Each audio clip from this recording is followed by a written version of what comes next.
ये जो हमारे साथ छठ व्रती हैं उनसे बातचीत करते जानते हैं कि कितने वर्षों से वो छठ करते आ रही है और आज कद्दू भात को लेकर क्या महत्व है, क्या तैयारियां की गई हैं। आपसे जानना चाहेंगे कि कितने साल से आप छठ करते आ रही हैं।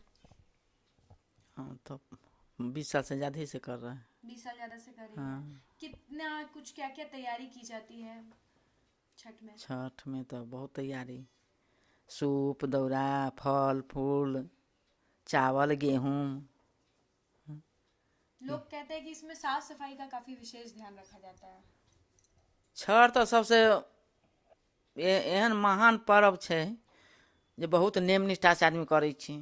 कुछ में लाइत नहीं लागे के चाही, सब कुछ नेम निष्ठा से। गेहूँ भेल चाहे कुछ भेल, बिना नहेने सुने आदमी धोई नहीं छी। छठ के मेन पहला पर्व ई छै, नहा खेनाइ भेले पहिला पर्व। तो एमे मेन है जे कद्दू भात आदमी खाई छै। मेन पहला दिन के पर्व छै कद्दू भात के। हाँ, तो टोला महला सबके लोग बोलेलक, प्रसादी सबके खिएलक, सब साफ सुथरा केलक, सारा चीज धोना पोछना सब कुछ है किचन में। फिर काल्हि हेतै खरना, खरना में भी दिन भर उपास करबै। साँझ का खीर बनेबै, सबके प्रसादी खाए, सबके महला टोला बोलेबै, सबके साँझ में वही अर्घ देबै बस। आइए जो छठ व्रती हैं उनसे हम बातचीत करते हैं, जानते हैं कि कितने वर्षों से वो छठ करते आ रही हैं और कद्दू भात की क्या महत्ता है। कितने वर्षों से आप छठ करती आ रही हैं? 32 साल से। 32 साल हो गए हैं। क्या तैयारियां होती हैं? घर के सारे लोग डरते हैं? बहुत तैयारियां होती हैं, सर सफाई बहुत करना पड़ता है, खाना बनाना पड़ता है एकदम पवित्र से, बहुत पवित्रता से बहुत ध्यान देना पड़ता है। कद्दू भात को लेकर क्या तैयारियां की गई? कितने सुबह से आप लोग लगी हुई थी? सुबह से कम 15-16 आदमी लगते हैं, तब छठ पार होता है। हाँ, एक आदमी से नहीं होता है। अभी कल को लेकर क्या तैयारियां चल रही हैं? कल के लेकर के खीर रोटी यही बनता है हम लोग के घर में। आज बना चावल दाल कद्दू बचका, यही साग, यही बनता है। आइए हम उनसे बातचीत करते हैं जो कि पहली बार छठ कर रही हैं। हम आपसे जानना चाहेंगे कि आप पहली बार छठ कर रही हैं, कैसा लग रहा है और किसको देखकर आपको लगा कि अब मुझे भी करना चाहिए? हाँ, मुझे तो बहुत अच्छा लग रहा है। मैं फर्स्ट बार कर रही हूँ और माँ के देखते हुए मुझे और थोड़ा ज़्यादा अच्छा लगता है।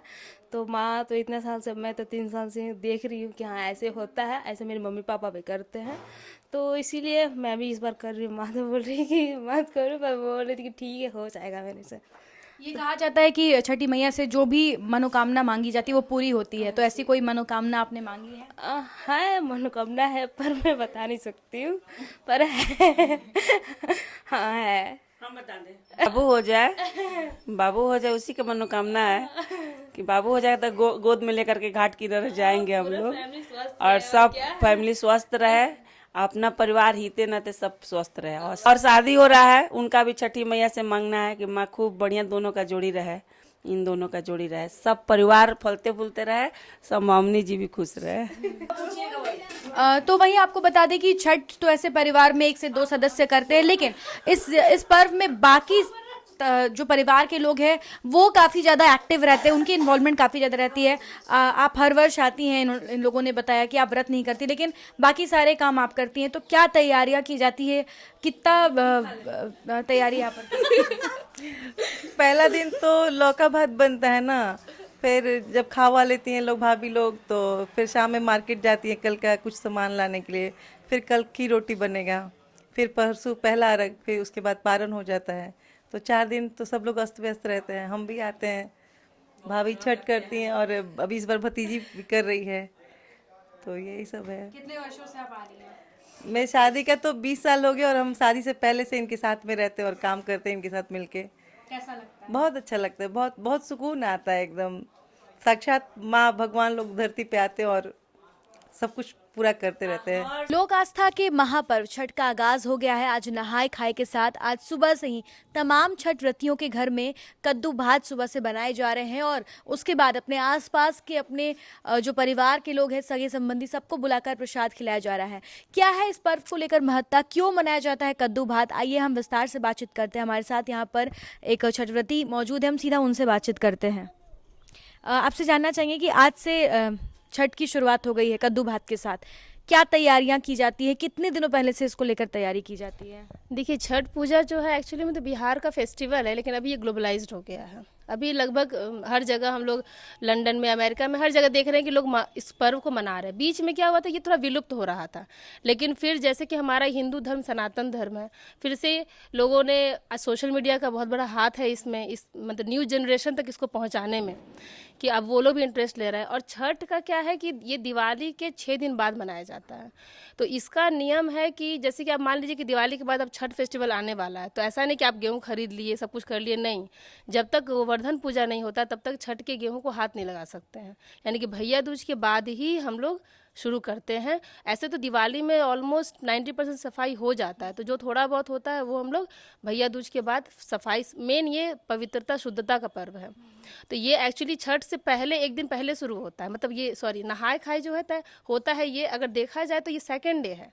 पहले होता है माछ मड़ुआ, मतलब कि अब हम कल ही हम लोग छोड़ दिए माछ मड़ुआ नहीं खाए, आज से शुरू होगा बिना लहसुन प्याज। तो ऐसे पहला जो इस पर्व का जो 4 दिन का फेस्टिवल है, तो फर्स्ट है ये नहा खाए। तो इसके लिए जैसे कद्दू बहुत ज़रूरी है। अब कितना भी महंगा हो मार्केट में, हमको तो लेना ही है, लेकिन इस बार हमको सही दिया है, 30 रुपये किलो कद्दू है। तो सस्ता है, तो 2-3 किलो कद्दू बनता है। इसमें अरवा चावल बनता है, चने की दाल और आलू गोभी का सब्जी, और सब कुछ बिना लहसुन प्याज का। इसमें मतलब कुछ आप ऐसा तामसी, लहसुन प्याज क्या है कि मतलब तामसी प्रवृत्ति का, इससे थोड़ा सा बॉडी में गर्माहट होता है। तो इसका नियम है कि देखिए ये पूरा साइंटिफिक है ये फेस्टिवल। जैसे व्रती को शुरू से ही आराम दिया जाता है कि उनको फिर निर्जला रखना है 3 सांझ। तो अगर वो लहसुन प्याज खाते खाते करेंगे तो वो बॉडी ले नहीं पाएगा, तो वो प्रोसेस से होता है। पहले माछ मड़ुआ छोड़िए, फिर लहसुन प्याज छोड़िए, फिर आप निर्जला व्रत में आइए खरना के दिन, और रात में थोड़ा सा मीठा खाइए, फिर शाम वाले अर्घ के दिन पूरा दिन आपको निर्जला रहना है। तो इसीलिए बोलते हैं कि छठ फेस्टिवल में लोग बोलते हैं ना कि ये ताकत आ जाता है, अपने आप को लोग कर लेता है। एक्चुअली ये साइंटिफिक है, पूरा प्रोसेस से होता है। ये जो गेहूं सुखाया जा रहा है, फिर इसका क्या यूज़ किया जाएगा? ठेकुआ बनाने की काफ़ी महत्व है, तो उसमें क्योंकि देखिए ठेकुआ महाप्रसाद है। ऐसे तो फल फूल सारे सब पूजा पाठ में चढ़ते ही हैं, लेकिन ठेकुआ सिर्फ छठ पूजा में ही होता है। और छठ फेस्टिवल एक ऐसा फेस्टिवल है जो बहुत सारा चीज़ ऐसा है कि जो आपको साल भर दिखेगा नहीं, जैसे नींबूरा, गागड़ा, मिट्टी का सरवा, सूप, दौड़ा, इसको कोई पूछता नहीं है। लेकिन छठ फेस्टिवल बोलते हैं ना कि प्रकृति की पूजा प्रकृति के साथ। तो इसमें क्या है कि हम लोग शुद्धता है। तो ऐसे तो हम बाजार से आटा खरीद के बना सकते हैं, लेकिन नहीं, हम लोग गेहूं खुद से लाते हैं, उसको खुद से चुनते हैं, धोते हैं, प्रॉपर बैठ के सुखाते हैं कि कोई भी पक्षी इसमें मुंह न लगाए। फिर इसको खुद ही ले जाते हैं मिल पे, और मिल वाले भी धोते हैं, फिर इसको पीसा जाता है, फिर इसका ठेकुआ बनता है। इसीलिए महाप्रसाद है। नहीं तो ऐसे भी आप आटा ले आइए बना लीजिए, तो वो थोड़ी ना महाप्रसाद हुआ। ठेकुआ जो छठ पूजा में बनता है उसी को महाप्रसाद इसीलिए बोलते हैं। इसके बाद खरना होगा, फिर जो कि खीर और रोटी चढ़ाया जाता है। फिर सूर्य भगवान को ये कहा जाता है कि उगते हुए सूर्य को हर कोई जो है वो नमस्कार प्रणाम करता है, लेकिन हमारे यहाँ छठ में ये भी कहा जाता है कि जो अस्ताचलगामी सूर्य होता है उनको भी हम लोग प्रणाम करते हैं, उसको लेकर। हाँ, तो जैसे दुनिया मानती है कि जो उगता है वो उसका डूबना है, मतलब जिसका अभी बोलते हैं ना कि विक्ट्री है, विजय ही विजय, उसका फॉल होना जरूरी है। जैसे कि मुगल एम्पायर, इतना बड़ा बड़ा जो एम्पायर है वो चरम पे गया और फिर नीचे आया, लेकिन हम बिहार के लोग मानते हैं जो डूबता है उसका उदय होना भी ज़रूरी है। तो वो बोलते हैं ना कि डूबते हुए सूरज को प्रणाम जब हम करते हैं तो ये क्या सिखाता है? ये सिखाता है कि कोई हारा हुआ व्यक्ति अगर उसको अच्छे से चीयर अप किया जाए तो एक दिन वो भी आग लगा सकता है, एक दिन वो भी अच्छा कर सकता है। तो कोई भी जो डाउन हो रहा है हमको उसको मोटिवेट करने की ज़रूरत है। तो एकमात्र बिहार ही ऐसा जगह है, जैसे कि ये पूजा अगर हम कथाओं की बात करें तो कथाओं में हम क्या जानते हैं कि इसके माता सीता ने किया था, द्रौपदी ने किया था द्वापर में, सीता ने किया था त्रेता में। तो फिर ये बिहार का पर्व कैसे हो गया? क्योंकि आज वो जगह बिहार घोषित किया गया है, लेकिन जब सीता माता और द्रौपदी आई थी, जैसे द्रौपदी हस्तिनापुर से रिलेटेड है, वो यूपी पड़ता है हमारा, और सीता माता तो पता ही है कि बिहार से रिलेटेड है, तो उसी क्षेत्र में ये मनाया जाता है। और डूबते हुए सूरज, एकमात्र बिहारी है जो डूबते हुए सूरज की भी पूजा करते हैं। तो डूबता हुआ सूरज भी हमें बहुत कुछ सिखाता है। बिल्कुल। तो साफ तौर पर आपने सुना, इन्होंने हमें कैसे बहुत ही विस्तार से बताया है कि छठ एक ऐसा पर्व जो कि साइंटिफिकली भी प्रूवन है कि कैसे छठ व्रती जो है 4 दिन की जो फास्टिंग करती है, तो स्टार्टिंग फर्स्ट डे जो है वो तामसिक यानी कि लहसुन प्याज नहीं खाती है, उसके बाद वो दिन भर निर्जला उपवास रखती है, शाम में कुछ मीठा खाती है, और उसके बाद उसके अगले दिन जो है वो पूरे दिन जो है वो उपवास रखती है, निर्जला उपवास रहता है। और फिर चौथे दिन उगते हुए सूर्य को जो है उसकी पूजा करके, उसकी अर्चना करके, और फिर वो कुछ प्रसाद ग्रहण ग्रहण करती है। साथ ही साथ इन्होंने ये भी बताया कि छठ हमारे यहाँ जो बिहारियों की परंपरा हमेशा से रही, लेकिन अब छठ बिहारियों में ही बंद कर नहीं रहा, बल्कि ना सिर्फ भारत के अलग अलग राज्यों में बल्कि देश और दुनिया में अलग अलग जो देश हैं, अगर हम बात करें फॉरेन कंट्रीज है, वहां पर भी अब छठ को लेकर लोगों के अंदर काफी ज्यादा आस्था देखने को मिल रही है, जिसमें कहीं ना कहीं इन्होंने बताया कि आज के युवा तो जागरूक हुए हैं, सोशल मीडिया का भी काफी ज्यादा योगदान है। तो कुल मिलाकर छठ को लेकर कोयलांचल में एक बहुत ही अलग सा माहौल देखने को मिल रहा है। और आज कद्दू बात है, कल खरने की तैयारी जो है की जाएगी। फिलहाल यहाँ पर गेहूं सुखाया जा रहा है और ठेकुआ, ये ठेकुआ हमेशा से प्रचलन में रहा है और जितने भी लोगों के घर में छठ होते हैं, जिनके यहाँ नहीं होते हैं, वो लोग जरूर हक से ये कहते हैं कि हमारे लिए ठेकुआ जरूर रखना।